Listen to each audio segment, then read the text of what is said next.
This is WKYT News at 6:30 on the CW Lexington. Good evening, I'm Sam Dick. Happy Halloween with this beautiful weather provided by Chris Bailey. I hope everyone is enjoying trick-or-treating and staying safe out there. It's also the political season, of course, with the election coming up, and Bill Bryant will join us for a deeper look coming up at the U.S. Senate race with tonight's statewide debate. Trending right now, a Richmond woman facing several charges after an 8-hour standoff. Police say the standoff started after a report of shots being fired in the area of Valley Street. That story is the most clicked on right now on WKYT.com. That's followed by Halloween trick-or-treat times and a Louisville police officer killed by an alleged drunk driver in Lexington over the weekend. First time Suzanne Whitlow was arrested for DUI was a little over 2 years ago. Here's what we're following right now at 6:30. The Lexington woman accused of hitting and killing that officer and a UK employee have been charged with DUI before. WKYT's Sean Moody has more on that incident coming up and the latest in that case. State police investigating a deadly shooting out of Powell County. They say a man was shot and killed while driving.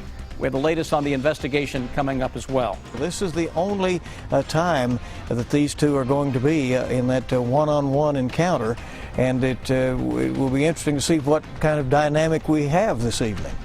Kentucky Senate candidates go head-to-head tonight in the first and last debate of the 2016 campaign season.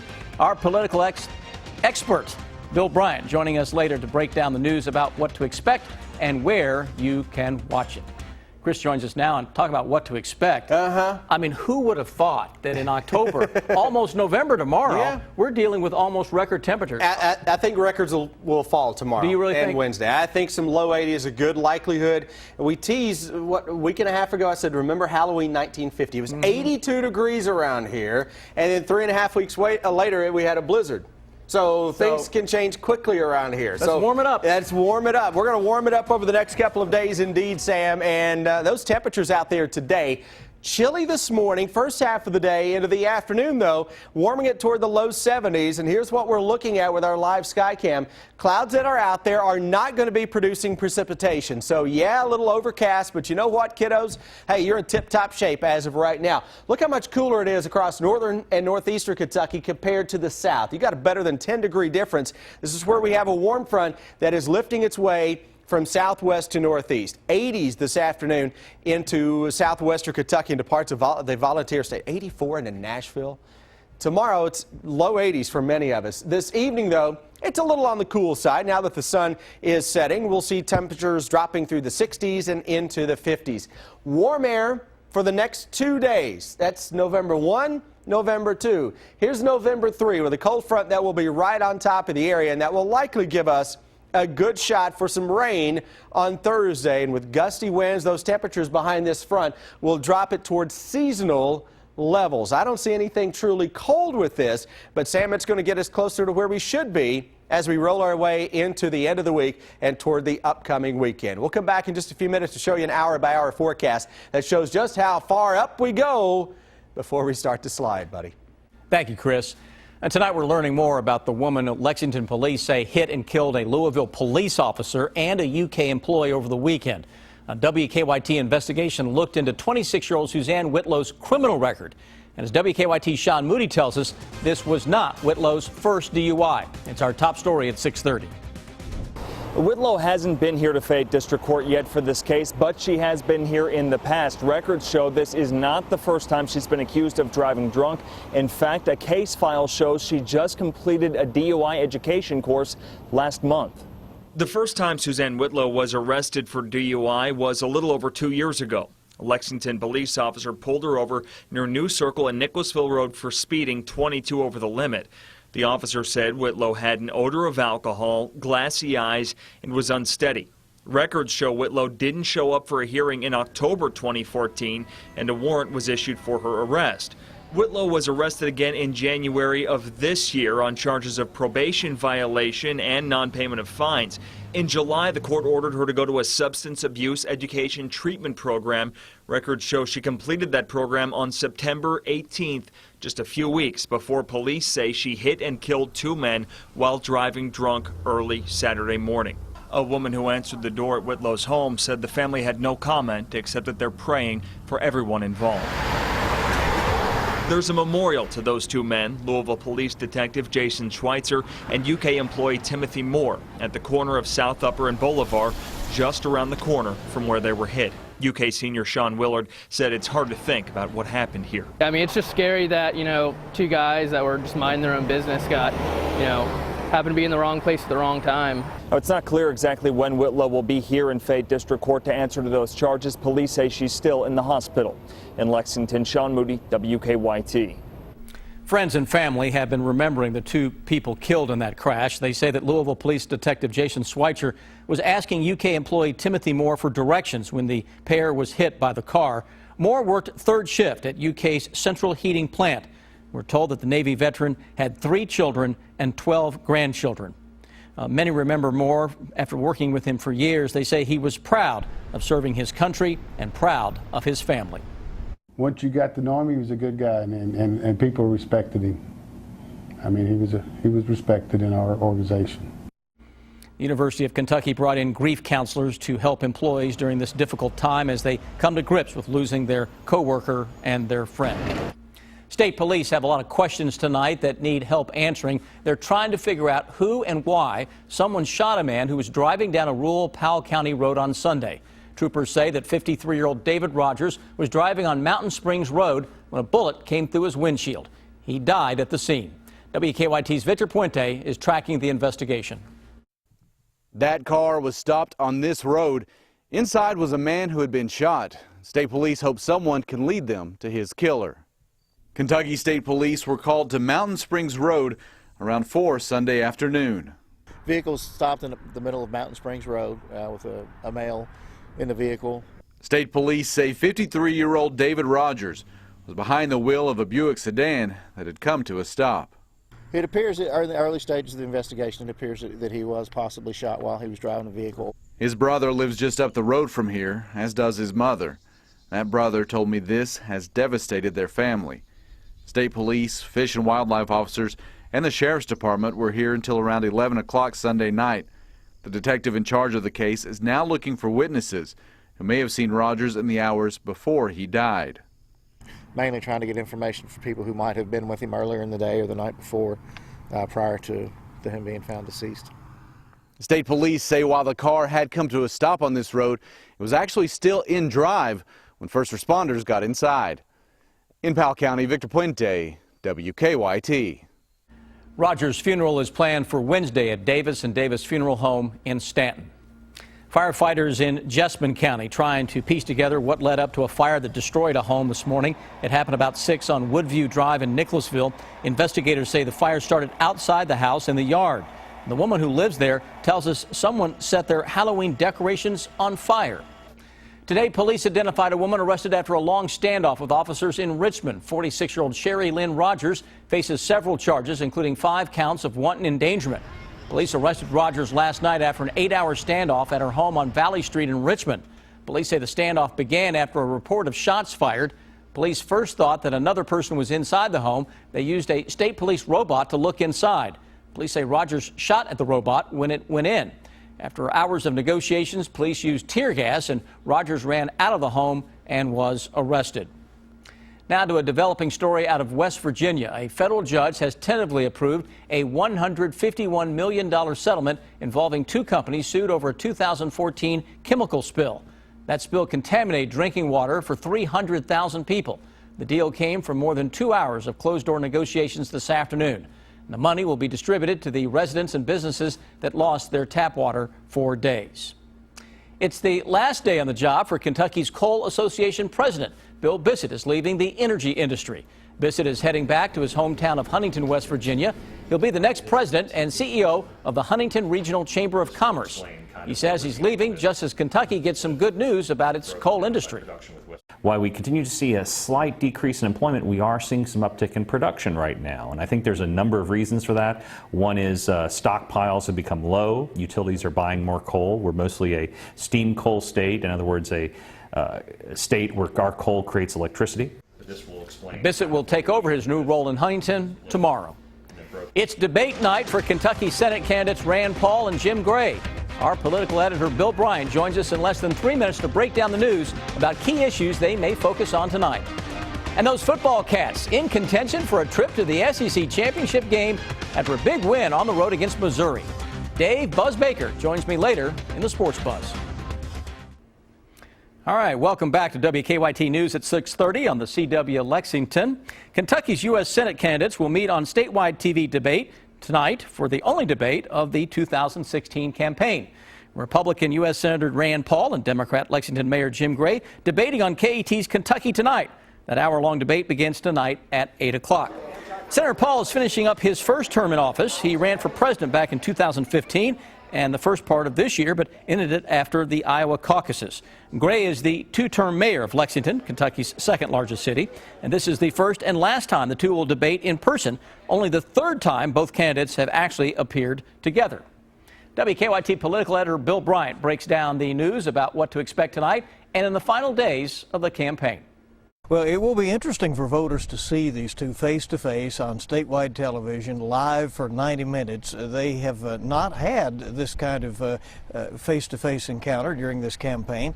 Senator Paul chose not to take part in the numerous debates that he was invited to, and as a result, those forums for the most part were canceled, including the League of Women Voters, which wanted to do a televised debate. So this is the only time that these two are going to be in that one-on-one encounter, and it will be interesting to see what kind of dynamic we have this evening. I think you'll see the kinds of issues discussed that you see in the national campaign with the Kentucky hue on it. For instance, coal, I think will be discussed. Certainly the economy and health care as it relates to Kentucky, which has been in the middle of this whole battle about the Affordable Care Act and the expansion of Medicaid and all of that. National security obviously is another issue that has to come up in some way, if not at this debate, in the closing days of the campaign.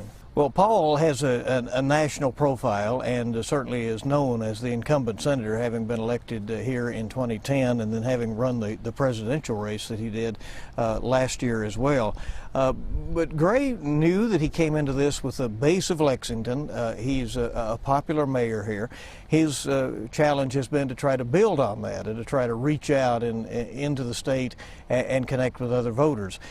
He has done that well, it seems like, in some areas. Knowing just how high his name identification is, say in the Louisville area, is hard to say. He will need a large margin out of Louisville. He would need a large margin out of Lexington to be able to overcome Paul's likely advantages in the rural areas and in the smaller cities of Kentucky. Thank you, Bill, and you can join the conversation by leaving your comments on WKYT.com or on our Facebook page. Let us know what you think. Once again, happy Halloween. I'm joined here by Chris Bailey. Actually, I'm in his office in the Weather Center. Welcome. We've got some video of some youngsters out there, let's see 'em. some princesses and ghouls and goblins and you name that, it. huh? And Chris, yeah. In some ways, for some of these costumes, it could be almost too warm. Is that possible? Without question, yeah. I mean, we're upper 60s, low 70s now. So let's say you decided to dress the kiddo as a polar bear this year. Oh, yeah, not the year for that one. Past few years, I'll give you that. This year, though, my goodness, you got to dress them like it's down in the tropics out there. But Sam, Mother Nature owed us this one, buddy. We've had a long run of some ugly weather Halloweens across the Bluegrass State. 2 years ago, we had some snowflakes. 3 years ago, we had winds approaching 50 miles an hour. Right now, you got some clouds. You got mild temperatures. This is a good-looking sky throughout the region. Upper 60s to low 70s, though we're dropping it into the upper 50s. So it is a little on the chilly side, northeastern Kentucky. It's a seasonal chill there, but the warmer air is winning the battle, coming at us from southwest to northeast. Defender radar network, no precipitation showing up, so I've got the clouds into the mix to show you the overcast condition. You're going to keep the clouds around tonight. We're going to keep the clouds around end of the day tomorrow, at least a mix of sun and clouds. The skyline tomorrow should be absolutely beautiful, and those temperatures are going to take off. Warm air surging in ahead of a cold front. This is your November 1 and 2. This big pocket of air that is out across the Mississippi Valley. The air coming in behind that will arrive on Thursday. Upper 70s, low 80s. About as warm as you're ever going to get into any point of November. And that's where we're going to be tomorrow, and likely some records that will fall on a strong southwesterly wind. Not only tomorrow, but into Wednesday, too. A little more in the way of some clouds both days into the afternoon. May limited temperature here or there into the upper 70s. Most of us are 80, if not a low 80. Thursday, though, it's possible that some areas from Wednesday afternoon to Thursday afternoon are 25 to 30 degrees chillier. That's a strong cold front that will be right on top of the area by that time. Out ahead of that, gusty showers and some thunderstorms will sweep that warm summertime air on out of place. And the closer we get to Friday and Saturday, the chillier the air looks. Seasonally chilly. I can't call it cold because it's November. It's supposed to be a little on the chilly side. And that's what we're going to get as we go into Friday and Saturday. Short term, out and about this evening. Enjoy it. Soak it up. We go through tonight, tomorrow morning. Temperatures may actually edge up a little bit in northern Kentucky. Mix of sun and clouds throughout the day tomorrow, upper 70s, low 80s. Let's get into your Wednesday. And you know what I'm going to do? Click, and you see the upper 70s again. We'll just zip right through it because nothing is changing. Now the change on Thursday. Look at the numbers you wake up to Thursday morning. Look at the showers, thunderstorms. Look at the numbers by 5 o'clock Thursday afternoon. So the afternoon may be colder than what the morning brings on Thursday. And then we stay in the 50s on Friday, low and mid 60s on Saturday, nighttime lows over the weekend. May, Sam, drop into the upper 30s as we fall back with the clocks 1 hour before going to bed Saturday night. We're going to get a little extra hour of sleep. Of course, we'll lose a little daylight in the process, but at that point, I'll take the sleep. And we're falling back in temperatures. We really are. A seasonal brand of chill coming later this week. All right, more like it should be. Yeah, that's it. All right. Yeah. All right, when we come back, the football cats in some rarefied air. Buzz Baker has the Sports Buzz next. It's time now for the Sports Buzz. Each night, we'll talk with Dave Buzz Baker for an inside look at what's going on. Happy Halloween, my friend. Happy Halloween. How about them Wildcats? I'm listening on ESPN radio today, and guess who they're talking about? Absolutely, the national analysts are saying, Kentucky is shaking things up. Nobody outside the team and Mark Stoops saw this coming. Remember when we talked about the Rich Brooks analogy in 2000? I love it. Here we go. I love it. A few weeks ago, everybody in the Big Blue Nation hitting the panic button, but now the Cats, after a dominating road win at Missouri, alone in second place in the SEC East, still in contention for a trip to the SEC championship game. There'll be no talk about that. We need to control what we can control, and that's playing Georgia well. Let's play Georgia the very best we can. We're in no position to look ahead, against anybody. We're gonna do the same things we've been doing, and we're gonna try to do them better this week. And that's the great thing, is I believe we have much better football in us. I'm sorry, I didn't know he didn't want us to talk about it. Oh, he was stiff on that. But you know what? Here's the thing, Dave. Turnovers. That could be. Oh yeah, they left some points on the field. They're playing great, except for that. That's right. They dominated Missouri, but they left some turnovers on the field, and that cost them more points. So here's the deal down the stretch. I mean, if you look at it, here's what Florida's got to do. They've got Arkansas and Fayetteville this Saturday. You can see it right here on CBS. Then, of course, they've got South Carolina. They've got LSU in that makeup game on the 19th, and then they got Florida State. Okay, so they got to win 2 or 3 of those. Kentucky, they've got your Georgia Bulldogs, and they got Tennessee. And Hurd, the great running back, announced today he was going to transfer. They are a mess right now. And I tell you, this team is poised. I think it's going to be a great game this Saturday night at Common. Good to be a UK Wildcat fan in football. Pretty good. Good. And you see Georgia and Kentucky Saturday night, 7:30 on the SEC Network. All right, let's talk basketball.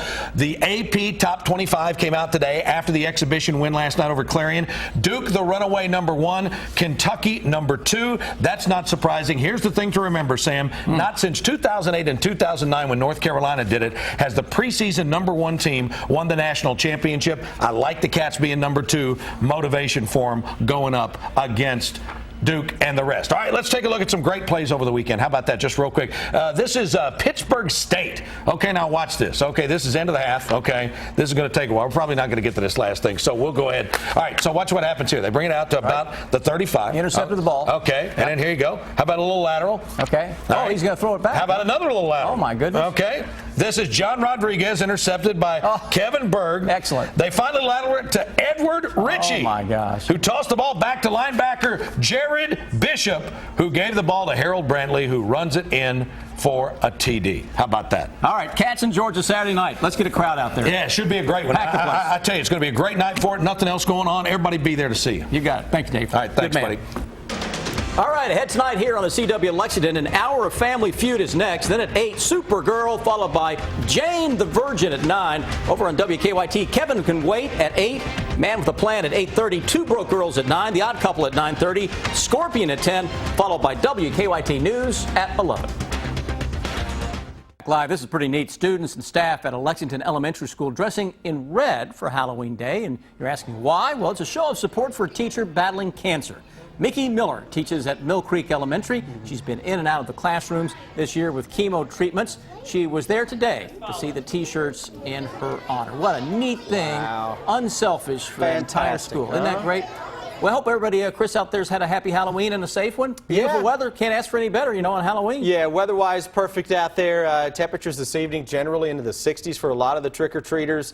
A little bit of cloud cover, but overall, Sam, no real complaints there. We may hit a record high tomorrow, and then again on Wednesday. Some low 80s are possible for the first 2 days of November. Then a cold front arrives Thursday. That'll smack us around a little bit with some gusty showers and thunderstorms. Reality sets in back into the upper 50s to around 60 on Friday. Pretty good game day weather. Game day looks really good right now. All right. That's Chris. I'm Sam. Dave's, well, we're not sure where. He's Tate. We'll see you tomorrow on the CW. Parts unknown.